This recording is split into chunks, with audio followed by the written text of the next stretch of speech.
Hello, welcome to day 3 of drawing Peanuts characters. So we're going to draw Lucy. Lucy's the girl with the black hair, so we're going to draw her today. Her face is shaped a little bit different. It's not completely round, so we're going to do her today. And if you notice, her face is going to come around and go up like that. Notice it curves a little right here. That's something to pay attention to. Her hair, we're gonna have to do. She's got a lot of crazy hair. It's like big bangs. So some of you girls may have had curly bangs or you curl them for a specific reason. She's got the big bangs going on and then her hair gets tucked behind her ear back here and comes around.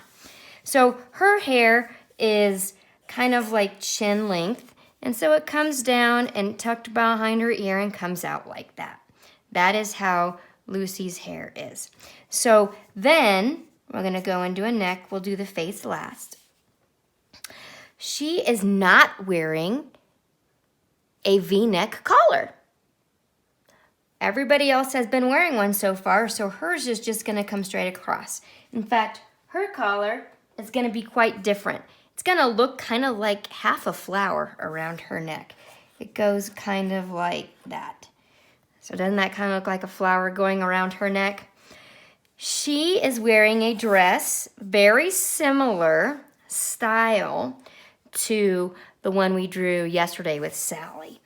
So she's got the cute dress. She does not have a belt or a sash. She does have the same little cute skirt though. Her sleeves are the puffy ones, and if you remember from yesterday how to do that, we draw one line, then another line, and another line, and then it comes down. Up, down, down, around. Now, hers have this cute little wrinkle in them like that. Then she has the part that goes on her arms, the cuffs. She has something different on her dress. She doesn't have big old polka dots like Sally did. She's got a button here, and a button there, and a button there, and a button there. And across those buttons are some kind of cute little string or something, I don't know. And of course, she has a couple wrinkles across her tummy as well. She is going to be standing in much the same way, just like that with her legs. Her socks are very neat. There are no wrinkles in her socks. She has potato feet that are like Sally's. They're flat on the bottom and potato on the top. Oh, I forgot her arms. She is also standing like Sally was with her arms behind her back. She's wearing shoes called saddle shoes. They're pretty fun. They're white and they have black on the sides, just like that. Now we can move on to her face.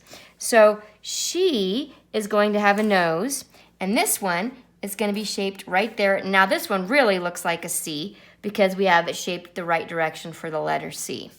She is like Sally and she's very content. So her eyes are closed and she is smiling. Big smile. She looks very pleased with herself. Now let's think about what colors we're going to need for Sally. Not Sally. This is Lucy. What colors are we going to need for Lucy? Before we think about that, we need to outline. Use a black crayon or a black marker. Kind of messed up on her chin there. Oh well, that's okay. I'm going to outline her hair, her poofy bangs. When I was little, I used to curl my bangs so they'd be nice and poofy like that. Many years ago. I'm gonna outline her face, her neck, her little collar that looks like a flower. Gonna trace over her poofy sleeves. All of us girls, we all have poofy sleeves like that on some kind of dress or shirt. Buttons, little chain or string or something, right like this. Don't forget the arms, outline the legs, and the saddle shoes. Now, let's talk about the things we can color in black. Her hair. If you want to color it in with the crayon, that's fine. I'm going to color it in with a marker. So I'm just going to use my marker I'm gonna color her hair in black, and you will see how quickly this really starts to look like Lucy once we get that black hair on there. You also need to be starting to think about what color dress she might need. Now, I did look her up, and I found mostly blue, different shades of blue, dark blue, light blue. I did see one time I saw her wearing a red dress. I also saw her wearing a purple dress. So you can make that choice between those colors, but I'm gonna tell you, most of the time, she's wearing a blue dress. The other artistic choice you can have down here for coloring with the black marker or a black crayon is going to be her black saddle parts on her shoes. Now, skin color, peach. We're gonna color her peach. Like I said before, if you don't happen to have a peach crayon, use an orange one or use a brown one and color really, really light with either one of those. Face, ear. Make sure I get that nose really good. Neck, arms, arms. We didn't have to draw the broccoli hands today. Legs, put this away. I really want her to be wearing a traditional outfit, so I'm gonna try and find a nice dark blue. What does this color say? Navy blue, perfect. Oh yes, this is the perfect color blue. I'm gonna color her whole dress blue.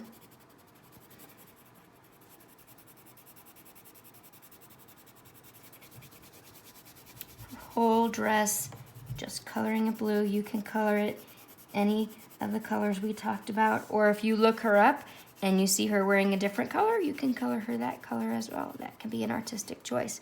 Again, her socks match her outfit, just like that. You can put her anywhere that you want. If you want to leave her just like this, if you want to put a background for her, I'm gonna put a background, I'm gonna put her outside, because I often see her outside with Charlie Brown when they're playing football. So I'm gonna color the grass, coloring that.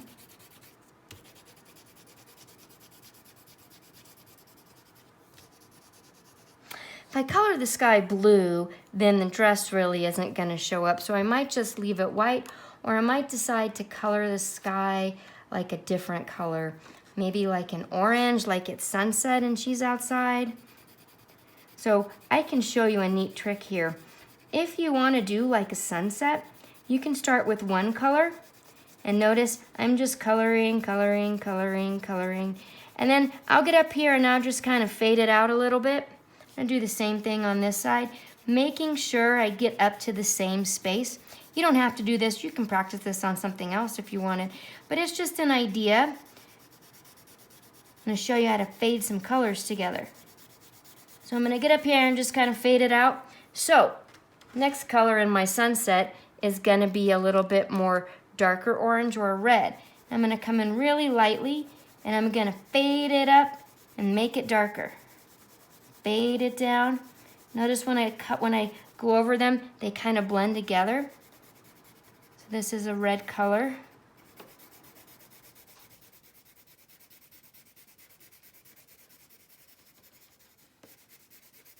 All the way up.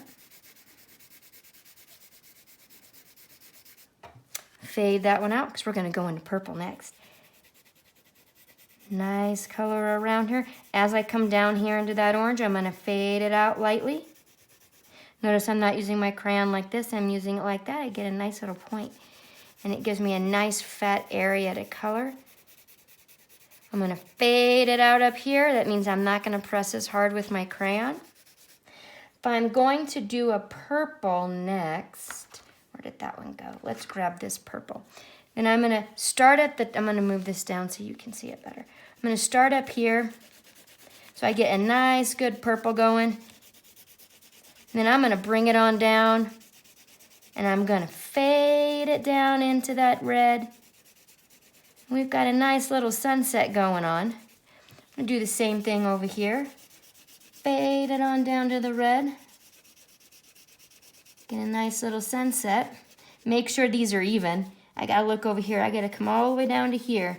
That makes it even. Otherwise, the sky's not even in the background, and that wouldn't be right. So now you can see how you can make a nice little picture and have a pretty sunset in the background. You can put that on the background of any of your other ones if you left them blank. That's just a nice little artistic trick there for you to try on this artwork or something else. Tomorrow we're gonna make another one. See you then.